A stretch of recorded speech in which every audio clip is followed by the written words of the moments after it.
Hi team! Let's tackle this together. You're trying to develop an experimental model with a new species of newt. You know that in other species of newt, green is dominant to brown, and it is determined by a sex-linked gene. Okay, what did I just tell you? Other species, that's true. Does that mean it's true here? No. Does it mean I'm trying to trick you? No. Just means you need to think autosomal and sex-linked. So it could be either, so that you don't sort of perseverate on one or the other. So let's see what else we know. We know that if you cross brown males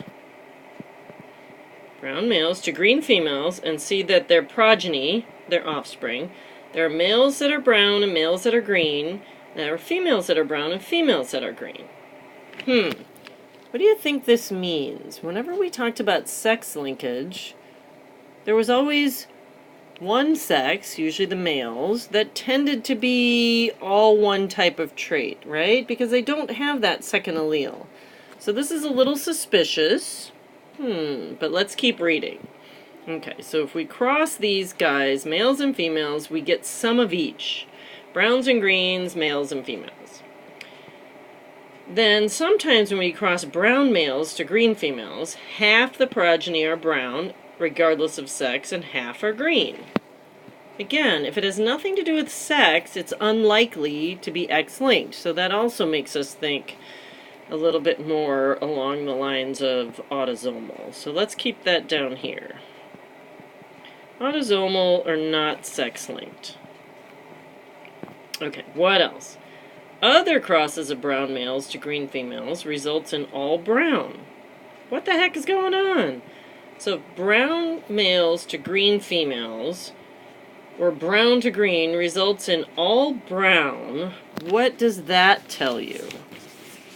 I didn't say it was parental and it was the F1, but it is a little suspicious.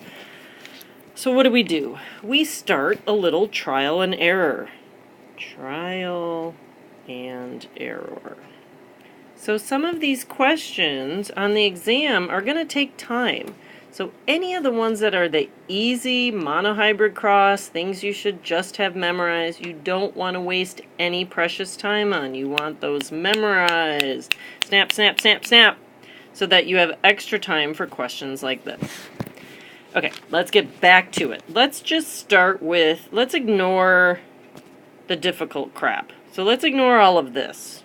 Right? Sometimes across a brown males to green females results in half brown and half green, regardless of sex. What does that sound like? Half and half. Half and half sounds to me like a test cross. Again, we are looking for patterns. A test cross of what? Specifically a heterozygote.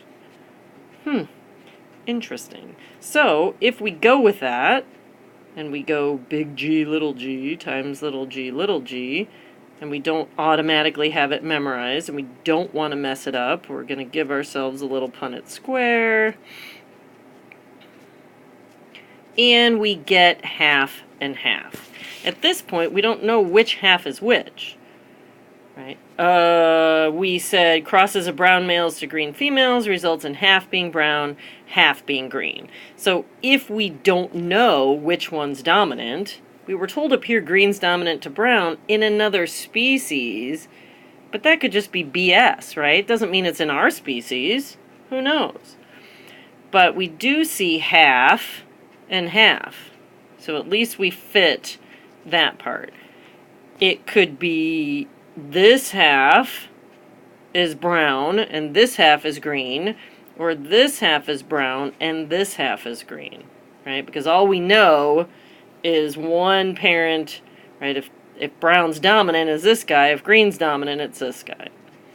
So let's go back to the question. So we did this one. This doesn't tell us anything about which one's dominant, but it does fit that it's autosomal and not sex-linked.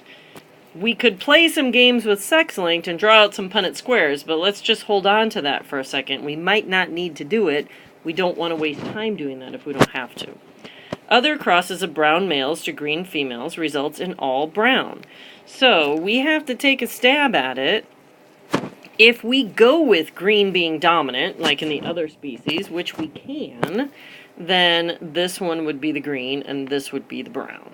So we wanted brown males to green females. So brown males would have to be little g then, if we're going with the other species. And green females would be G blank. So if that were true, can we get all brown progeny? Well, look. We already have a green offspring because without even filling in the rest of the square. So can that be true? Can green be dominant under these rules, just these last two parts? No, it can't, because otherwise this can't exist. So if we kind of squeeze it off a little bit here, squeeze one off, sorry, gross, and go the opposite, go with G being green and brown being dominant. Sorry, I hit the button. This is brown. Now, green, brown. Yeah, this guy's brown, this guy's brown. What does this have to be to get all brown? This guy's brown, this guy's brown. So now we have all brown here, if brown's dominant. If brown's dominant back up here, that's okay too, because now we just call this one the brown, and this one the green. And we still have half brown and half green, just like the question told us. And we don't have to be sex-linked. If it were, that might change stuff. You can put in some Punnett squares and see what might happen. But it looks like we got it. So let's see, what are our Let's take a looky-look. Other crosses of brown males to green females result in all brown, I hope. What we found over here, yay! Some brown are heterozygous, some are homozygous. And there you have it, guys. That's a real exam question. You need to get on your horse! Whatever that means. Practice, practice, practice. You guys can do this. You just gotta give me your time. Thanks for listening. Bye-bye. Hey. Answers.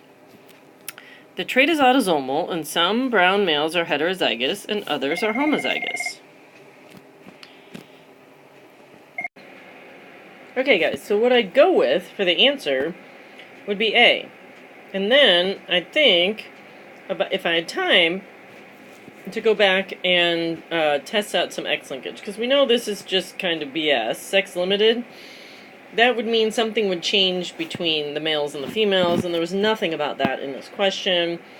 This one we don't think it's X-linked, but we haven't really removed that from the equation, but it works for autosomal, suggesting it won't work for X-linked, but we can look at it. And complementary gene action is when we're talking about two different phenotypes. And we don't have different we don't have, two genes, one phenotype, all those extra extensions. There's nothing else crazy going on. It's just brown or green. So we can eliminate that one. So let's give us our little example of a Punnett square we might want to draw to help us with the X-linked problem, just so we feel better about these two. Okay, so we were told that the brown males, brown males were crossed to green females, I believe. And if we go with what we thought towards the end, where it is, excuse me, that brown is dominant, then let's go with that. So brown males, which means green females have to be little g, and so we would have,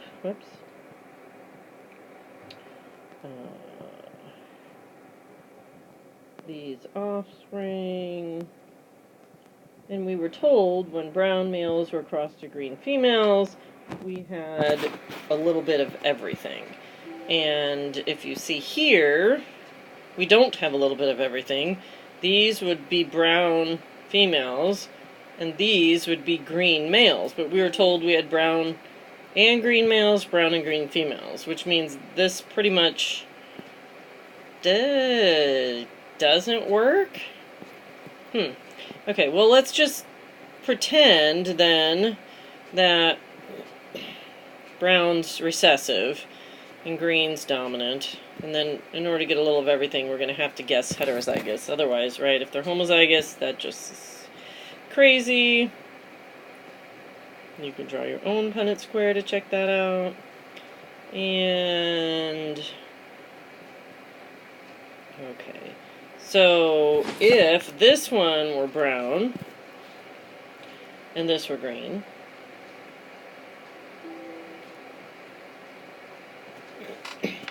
then we would say, yeah, we have a little bit of everything.